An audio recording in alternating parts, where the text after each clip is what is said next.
시청자 여러분 안녕하십니까? 경북 동해안은 장마전선이 북상하면서 오후부터 일요일인 모레까지 비가 내리겠습니다. 예상 강수량은 20에서 60mm이며 천둥 번개를 동반한 시간당 30mm의 비가 내리는 곳이 있겠습니다.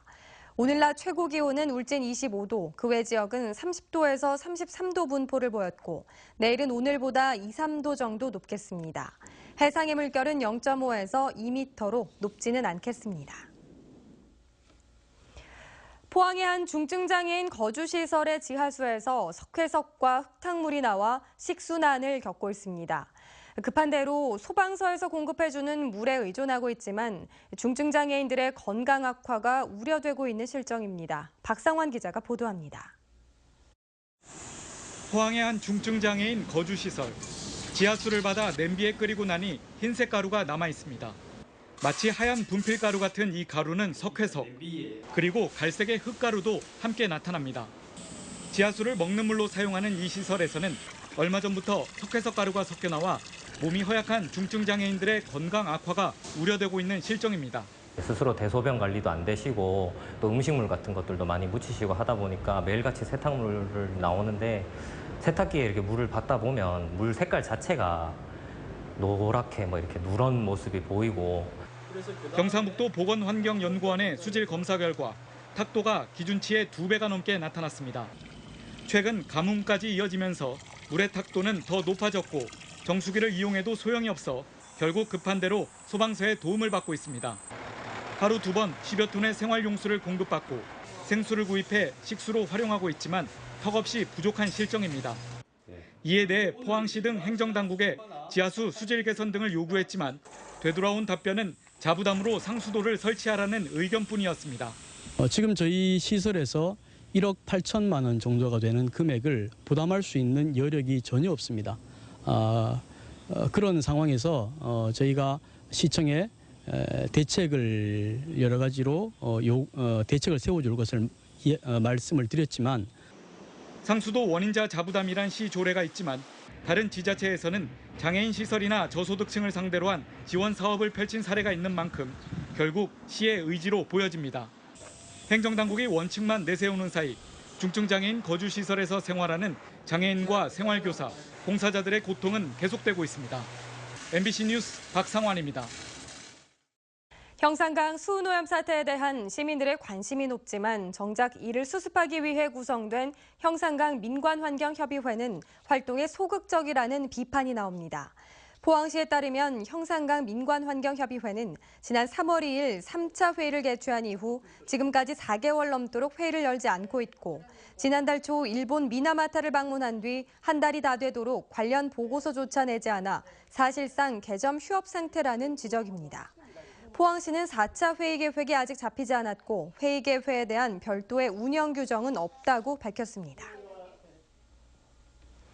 포항시가 은폐수 처리장이 정상적으로 작동하지 않는다며 한국환경공단 등을 상대로 제기한 손해배상 청구 소송 1심에서 일부 승소했습니다. 대구지법 포항지원은 오늘 포항시 은폐수 처리장 위탁사인 한국환경공단의 부실공사 책임이 인정된다며 포항시에 29억 4,400여만 원을 배상하라고 판결했습니다. 이는 포항시가 배상을 청구한 68억 원의 절반에 못 미치는 금액으로 재판부는 은폐수 처리장이 정상 작동되지 않는 데는 포항시의 책임도 크기 때문이라고 설명했습니다. 재판부는 또 포항시가 은폐수 처리업체 영산만 산업에 제기한 손해배상 청구는 기각했습니다. 포항시는 공공근로와 지역 공동체 사업 참여자를 대상으로 작업 현장에서 일어날 수 있는 안전사고를 예방하기 위해 특별교육을 실시했습니다. 오늘 교육에서 한국산업보건공단은 안전사고 사례와 유형을 소개하고 다양한 사고 예방법과 응급처치 등을 설명했습니다. 7월 3일부터 10월 말까지 4개월 동안 포항 지역 국토공원화 사업과 등산로 정비, 둘레길 조성 등 135개 공공근로와 지역 공동체 사업에 312명이 투입됩니다.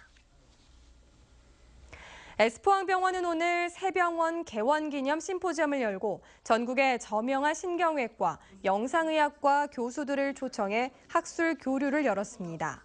강의하는 신경외과와 영상의학과계의 저명한 교수들로 경북대 박재찬, 인제대 정혜웅, 부산대 백승국, 중앙대 박승원 교수 등이 세션별로 진행했습니다. 특히 이번 심포지엄에서 최신 뇌동맥류 수술 방법이 소개되는 등 참석한 의료진들이 함께 최신 수술법에 대해 토론하는 자리도 마련됐습니다. S포항병원 관계자는 지역 주민들에게 대형 병원 수준의 의료 서비스를 제공하기 위해 최신 의료 지식을 공유할 수 있는 기회장이 될 것으로 기대했습니다. 어젯밤 해상에 낀 짙은 안개로 인해 표류하던 레저보트와 어선 등이 잇따라 해경에 구조됐습니다.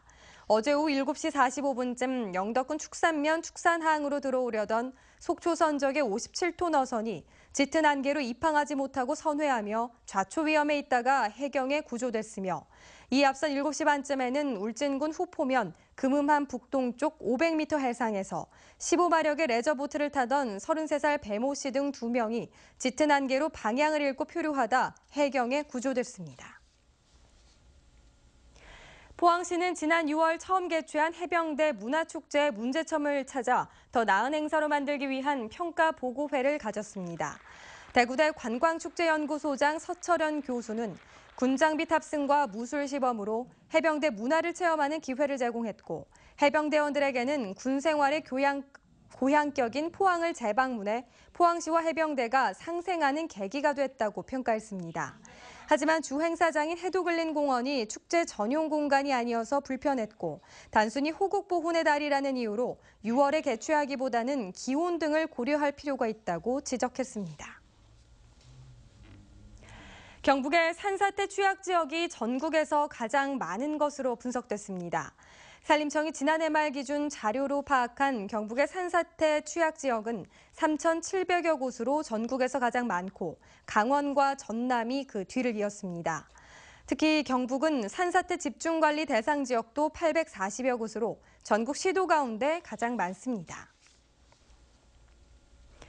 포항시는 지난해 하루 평균 330톤이던 쓰레기 배출량이 올해 6월까지 292톤으로 11% 감소했다고 밝혔습니다. 포항시는 생활 쓰레기를 바르게 배출하도록 교육용 동영상물을 제작해 학교와 읍면동 교육기관에 배부했으며 불법 투기 기동단속반 운영과 방범용 CCTV와 연계한 집중단속도 효과를 본 것으로 분석했습니다. 연말까지 생활 쓰레기 20% 감량을 달성하기 위해 포항시는 종량제 봉투 미사용자와 차량을 이용한 투기 신고자에게는 5만 원과 10만 원의 신고 포상금을 지급합니다. 이상으로 포항 MBC 이브닝 뉴스를 마칩니다. 여러분 고맙습니다.